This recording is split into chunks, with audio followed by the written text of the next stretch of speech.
So as most of you know by now, the Washington Commanders defeated the Tampa Bay Buccaneers 23-20 on Sunday night thanks to a last-second field goal that doinked in to secure a divisional round matchup in Detroit with the Lions next Saturday. The win for the Commanders was their first in the postseason since 2005, and it really cemented Jayden Daniels as the Rookie of the Year, if there was any doubt remaining, and it put an exclamation point on a rookie campaign that the Commanders hope will be the first of many in this new era of Washington football. Now, I'll have a video later this week with a more in-depth analysis of this matchup, breaking down the film of this game between the Commanders and Bucs to see what the Lions might be able to take advantage of, where the Commanders should be able to give the Lions troubles, all that good stuff. For today though, just as an initial reaction to this game, I'm not going to be able to complain about how things played out, because if you guys saw my video on Friday, I detailed why the Commanders were the least bad option for the Lions in the divisional round and who I chose as the team that I wanted to see. Now, there's no easy matchups in the playoffs, of course, but I thought the Commanders would be the team that they would be probably the most favored to beat. Now, did the Commanders do anything in this game that gives me pause or makes me want to change my mind? Well, aside from the obvious reason that there's now a higher chance I look like a total idiot and get egg on my face, there were some things for sure that the Lions will have to deal with. For one, the Commanders did a much better job defending the run than I expected. In the first half, the Bucs had like 40 total rushing yards, which was not great at all. To open the third quarter, they looked a lot better, marching down the field pretty much exclusively with their ground game, but outside of that, they really weren't able to run the ball very consistently throughout the night. Bucky Irving had his moments, but he was largely held in check, and Baker was only able to add so much. Now, the Lions should be able to fare better in that category with their vaunted and very diverse run game, but that's one area that I had previously checked off as an obvious weakness for the Commanders, and now it seems to be not nearly as big of one. It's still a weakness, but just not extreme. But the real issue that the Commanders pose is obviously Jayden Daniels himself. He was just very good in this game, especially in the key moments. There were a couple of rookie mistakes, specifically with a goal-to-go scenario. He failed to hit an open receiver, and later the Commanders failed on fourth down, turning the ball over. However, Daniels more than made up for that with a couple of really clutch conversions on third and fourth downs throughout the game. The touchdown to take the lead in the fourth came on a fourth down, and that was obviously clutch. He also had a pair of huge third down conversions on the final drive, one to push the Commanders over midfield and the other to get a fresh set of downs to bleed the rest of the time remaining. And overall, the Commanders went 8 for 15 on third downs, 3 for 5 on fourth downs, and did not punt a single time. And as for Daniels specifically, he went 24 of 35 for 268 yards, 2 touchdowns, and another 36 on the ground, which led the team.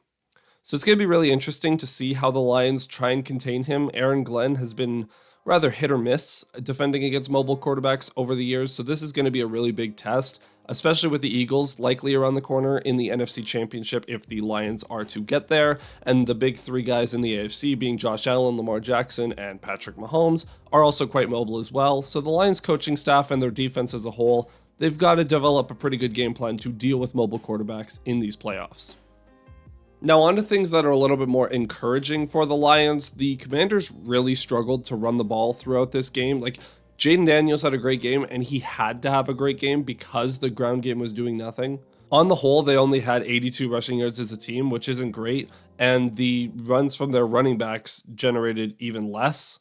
Austin Eckler had 8 carries for 27 yards, which is an average of 3.4, yes, but he had a long of 12. So if you take away that longest run, he had 7 carries for 15 yards, which is not very good at all. Even with the 12-yard run, he had 8 for 27, which is only 3.4 carry. Not very inspiring at all. And Brian Robinson, who is their starter, had 10 carries for 16 yards, which is downright abysmal. So obviously containing Daniels and the quarterback rushing threat, both in designed runs as well as the scramble drill and extending plays, that is going to be something to deal with. But the true running plays to running backs, or traditional running plays, I should say, the Lions should be able to hold in check. Additionally, the Commanders' offensive line was getting torched by Kalijah Cansey all night, so that gives me some optimism that someone on the Lions can maybe get some pressure on the interior. Maybe it's Levi Onwuzurike, maybe DJ Reader just does really good against the run. Zadarius Smith maybe kicks inside, I don't know, but it looks like the Lions should be able to at least get a little bit of pressure. And on the other side, the Commanders didn't do the best job of getting to Baker. They did an okay job, but Baker, for the most part, had time to throw in this game. So the Lions, with their improved offensive line compared to the Buccaneers, they should be able to keep Jared Goff upright. Now, granted, the Commanders might try to blitz more, but as we saw against the Vikings, Goff does really well against the blitz. You really have to generate pressure with 4 if you want to disrupt Goff's rhythm, and I don't know if the Commanders are going to be capable of that.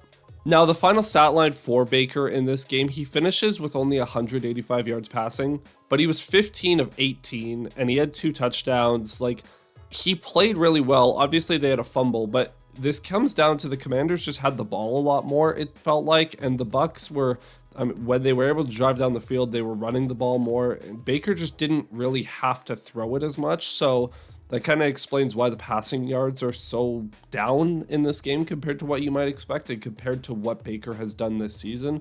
Although it is just a little weird because I detailed Friday that the Commanders were really good against the pass and bad against the run. And in this game, they end up doing pretty good against the pass, not in terms of success rate, but in terms of total yardage. So it'll be very curious to see how the Lions do with time of possession and pushing the ball downfield, the run-pass ratio. It's going to be a fascinating matchup.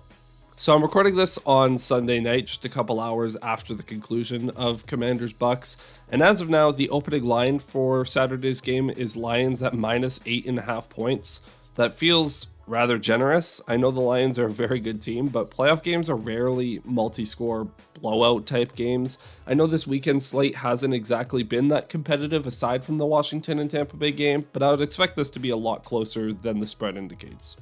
But of course, you guys could let me know your preliminary thoughts on this matchup down below.